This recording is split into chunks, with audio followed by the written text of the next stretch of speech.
अस्सलामुअलैकुम नाज़रीन, स्वागत है आपका मेरे अपने चैनल आसमास किचन में। तो आज हमारे किचन में बनने वाली बहुत ही सिंपल सी खीर, स्वीट पोटैटो खीर यानी शकरकंद की खीर। तो यहाँ पर हमने 500 ग्राम शकरकंद लिए और इसे उबालकर छील लिया और छील कर काट लिया। 700 ग्राम दूध लिया है, 2 टेबल स्पून मिल्क पाउडर लिया है, इसकी जगह आप खोए का भी यूज कर सकते हैं। 1 टेबल स्पून नारियल का भूरा लिया है, 3 टेबल स्पून चीनी आप अपने टेस्ट के हिसाब से कम ज्यादा कर सकते हैं।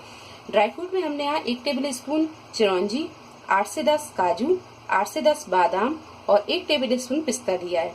हाफ टी स्पून इलायची पाउडर लिया है। तो सबसे पहले हम दूध को पकने रखते हैं। दूध को हमने रख दिया है गैस पर पकने के लिए। सबसे पहले हम दूध में एक उबाल ले लेते हैं। में जब उबाल आ जाए तो अब डाल देंगे हम इसमें चीनी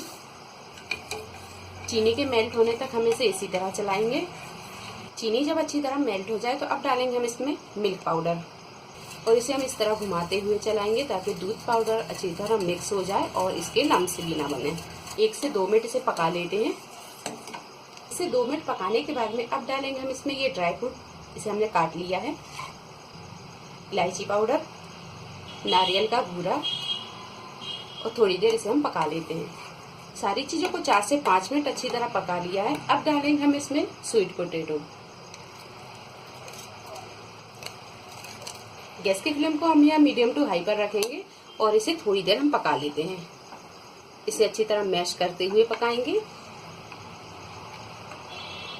अब यहाँ आप चख लें, अगर आपको मीठा कम लगता है तो आप इसमें चीनी थोड़ी सी और मिला सकते हैं। शकरकंद को डालने के बाद में हमने इसे 5 से 7 मिनट इसी तरह लगातार चलाते हुए पकाया है और आप यहाँ देख सकते हैं कि शकरकंद अच्छी तरह मैश हो गए हैं। तो यहाँ शकरकंद को यहाँ मैश करना था ताकि खीर अच्छी तरह गाढ़ी हो जाए। तो खीर भी यहाँ गाढ़ी हो गई है। तो यहाँ ये शकरकंद की खीर बनकर तैयार है। गैस को कर देंगे बंद और इसे कर लेंगे डिश आउट। स्वीट पोटैटो खीर बनकर तैयार है। थोड़ी सी गार्निशिंग के लिए डालेंगे हम यहाँ पर चिरौंजी, बारीक कटे हुए बादाम डाल देंगे। सिंपल और इजी स्वीट पोटैटो की खीर बनकर तैयार है। वीडियो पसंद आई तो इसे लाइक और शेयर करें, मेरे चैनल को सब्सक्राइब करें। तो अगली एक नई रेसिपी के साथ फिर हाजिर होते हैं। तब तक आप अपना ख्याल रखें। अल्लाह हाफिज।